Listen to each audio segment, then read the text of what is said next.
Welcome into Seahawks Today by Chat Sports. I'm Megan Payton. We're talking news, rumors, injuries, and of course, a preview of this Week 11 game. We are going to start by getting into Duane Brown, who had a hip injury in last week's game. We weren't sure the severity of it, but positive news. We are told that it's just really a hip strain, so he could potentially be back this week.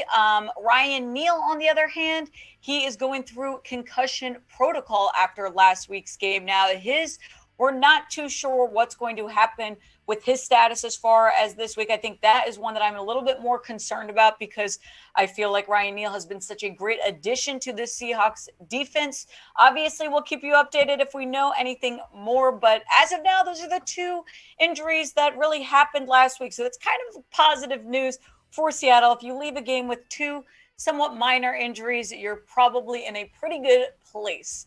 Now, you guys might not be feeling too hot about the Seahawks right now, but Greg Bell wanted to remind everyone that it is not time to give up. There are 5 teams that have started 3-6 or worse and still made the playoffs. Russell Wilson has never been here before at 3-6, though, and he's definitely not been here coming off of a major surgery yet. And he says Seahawks have hope. Russell Wilson says, I'm a fixer. He says, that's what I do. So, hey, I think Greg Bell kind of gave everyone maybe the positive hope that they need going into Week 11. And I genuinely think Russell Wilson is going to perform a lot better because, A, he didn't blame it on his finger injury. He told all of us that, no, this was just a couple of bad plays. I don't know how true that is, but no matter what, not playing for over a month, you're going to be a bit rusty. So I think Russell Wilson is going to improve by this week, but that's my fingers crossed. What do you guys think? Will Russ be 100% going into Week 11? We obviously assume he's going to play, but is he going to look like the Russ we all know and love?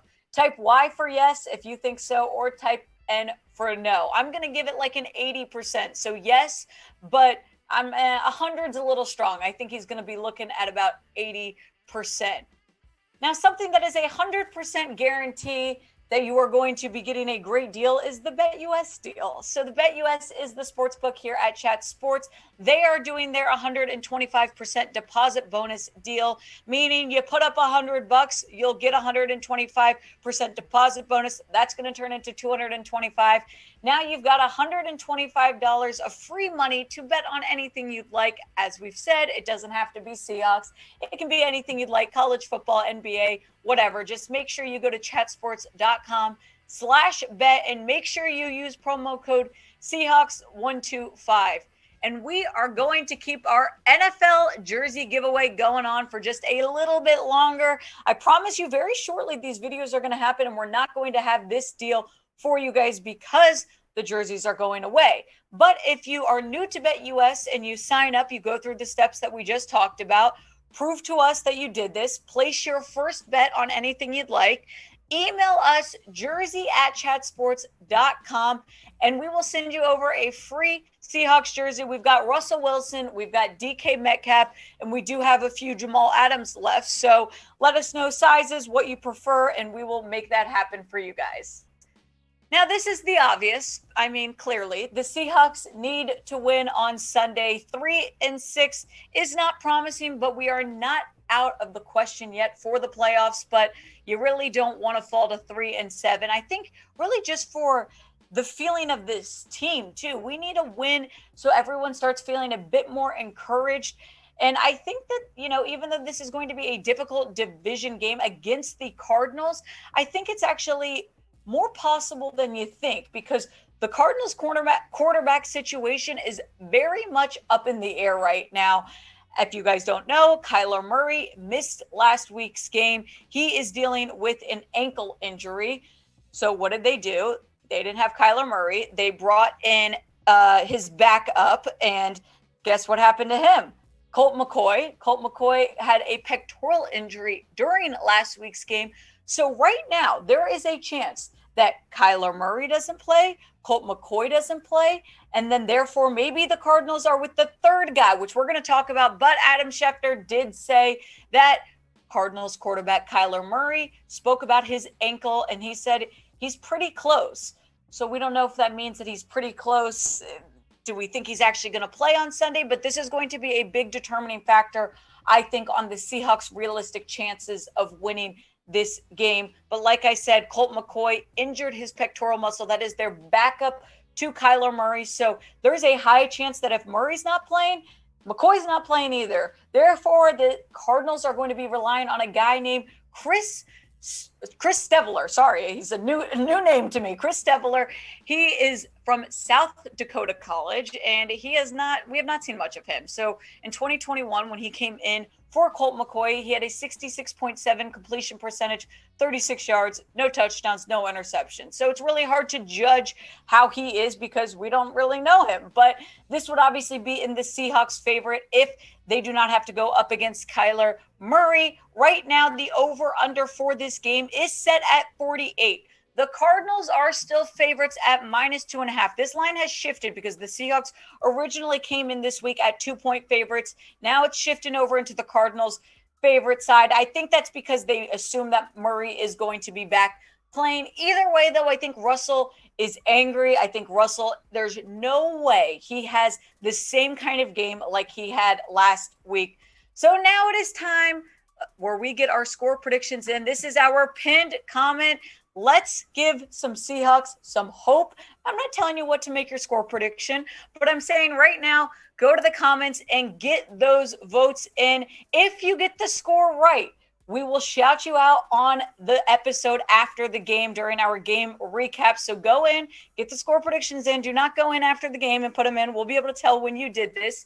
I think Seahawks are going to end up winning this game because they're looking better on defense. And I think that that's huge because right now Russell Wilson's going to get back and feeling good and looking like himself. I'm not as worried about that. I was worried about this Seahawks defense, and I'm saying that it's improved. Right now, I mean, the rankings aren't great. So these stats, I think, are misleading because they're ranked 31st in yards per game. They're ranked 9th in points per game. That's actually pretty good. They're ranked 29th in passing yards allowed per game and 26th in rushing yards per game. But they held the Packers last week to 3 points going into the fourth quarter, as we've said many times. Then obviously they got up to 17, but this defense was very tired by then. So you look at these stats versus Green Bay, 393 yards, 287 passing yards, 106 rushing yards, and 17 points allowed. So this is better. It's not fantastic, but like I said, these stats are misleading because by the end of the fourth quarter, the defense had given up. I feel like they were just completely worn out.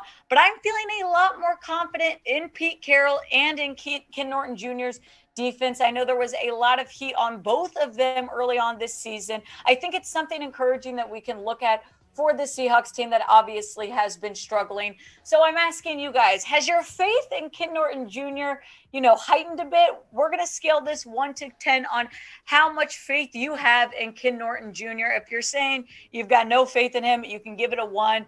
10 would be he's the best defensive coordinator in the league. So I'm guessing it's somewhere in between. If mine was at like a 3 or 4 at the beginning of the season, I'd say I've moved up to like a 6, maybe like soft 7. But I like what this Seahawks defense is doing. I hope that they keep on this momentum. Now switching over to the offensive side of things, the guy who we've been waiting to see finally was activated last week against the Packers. That's D. Eskridge, wide receiver, rookie who was injured in week 1 with a concussion. And one of the longest concussion injuries I've seen. He was just activated last week, so missed a good chunk of time. Now, we did not see much of him during this Packers game. Pete Carroll has talked about that, but he had 2 targets, 1 reception, -4 yards. So he didn't really get a chance. And Pete Carroll's explanation on this was he's just getting going. He's just getting back. We are anxious to get him rolling, but there weren't enough plays for anyone to get going, which is very much true. The Seahawks could not get much going on the offensive side of things in that Packers game. So I am really hoping that we see a little bit more of D. Eskridge, but this wide receiver room is a hard one to compete with. Obviously, the main target's going to DK Metcalf and Tyler Lockett, but I do think D. Eskridge will kind of take on a bigger role than a guy like Penny Hart. That's just my initial, opinion on the matter. I do think that he'll get a little bit more playing time than he did last week. So let's get some over under predictions in. Will D. Eskridge have over or under 5 targets versus the Cardinals? We did this one last week and it was under. So is this week, do you think he will get a little bit more? I'm going to stay with over on this. I think he's going to get 5 or 6 targets. That's my prediction. But go to the comments right now if you think he's going to have over 5 targets. Type O for over or type U for under. Now, as the Seahawks move on to week 11 in their season, maybe in some sort of doubtful place, I promise you guys here at Seahawks Today, we are going to stay realistic with you. We're going to keep you updated, but the playoff hopes are not over. So if you are not giving up on Seattle yet, subscribe to our channel because I promise you we are not giving up on them either.